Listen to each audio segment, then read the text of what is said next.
Assalamualaikum warahmatullahi wabarakatuh. Baiklah, saya Jerry Eka Putra dengan NIM 18230022 jurusan akuntansi. Baiklah, saya akan mempresentasikan tugas seminar akuntansi keuangan yang berjudul keberlanjutan dan integrasinya ke dalam tata kelola perusahaan berfokus pada manajemen dan pelaporan kinerja perusahaan. Pendahuluan, tata kelola perusahaan dan tren terkini. Peran tata kelola perusahaan sangat diperlukan. Setiap bisnis membutuhkan badan pengatur yang memastikan bahwa perusahaan berjalan ke arah yang benar dan berjalan dengan baik. Pentingnya tata kelola perusahaan secara dramatis meningkatkan pada awal abad ke-21. Setelah serangkaian penipuan perusahaan, kesalahan manajerial dan kasus kelalaian yang menyebabkan hilangnya kekayaan pemegang saham secara besar-besaran. 2. Keberlanjutan dan integrasinya ke dalam tata kelola perusahaan. Pembangunan berkelanjutan pertama kali didefinisikan oleh Komisi Dunia yang lingkungan dan pembangunan sebagai tujuan sosial dan lingkungan dikembangkan. Untuk mencapai tujuan ini, ketiga dimensi berkelanjutan pembangunan harus dipenuhi, yaitu dimensi ekonomi, lingkungan, dan sosial. Pendekatan yang terkenal disebut Triple Bottom Line yang diperkenalkan oleh Ellington dan lain-lain.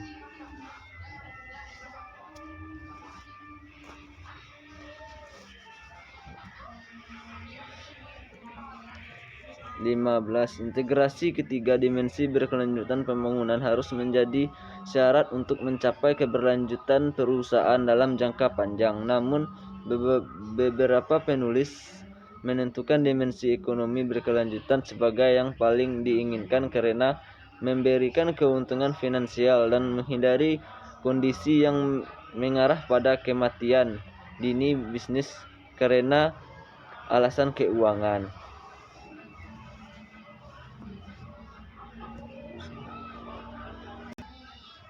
3. Metode penelitian. Pendekatan tanggung jawab dan keberlangsungan perusahaan dan tingkat integrasi berkelanjutan ke dalam penelitian dilakukan pada tahun 2012. Untuk penelitian ini, metode kuesioner digunakan antara Ceko 31.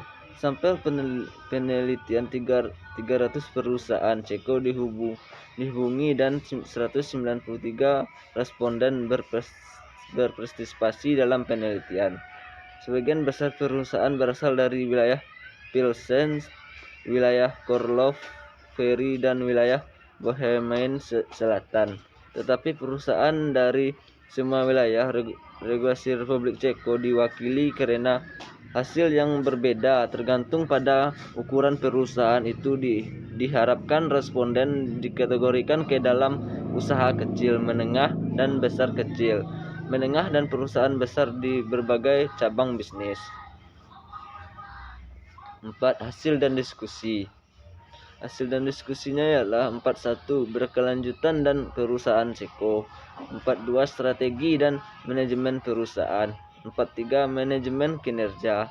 44. Pelapor non-keuangan. Kesimpulan, tren terkini dalam masyarakat mendukung pengembangan konsep keberlanjutan perusahaan dan implementasi dalam manajemen bisnis. Hal ini membutuhkan penyesuaian tata kelola perusahaan. Tata kelola perusahaan pertama harus mengidentifikasi dengan berkelanjutan jika perusahaan harus memenuhi prinsip-prinsip keberlanjutan. Badan pengatur perusahaan harus berperilaku secara sosial, secara bertanggung jawab dan berkelanjutan, dan dalam hal ini mengelola dan mengendalikan perusahaan mereka berkelanjutan harus menembus seluruh organisasi untuk integrasi yang sukses. Jika berkelanjutan tidak dimasukkan ke dalam perumusan tujuan perusahaan, strategi perusahaan, kebijakan, dan proses dari atas manajer, berkelanjutan tidak diperlukan. Itulah hasil presentasi saya. Saya tutupi saja dengan Assalamualaikum warahmatullahi wabarakatuh.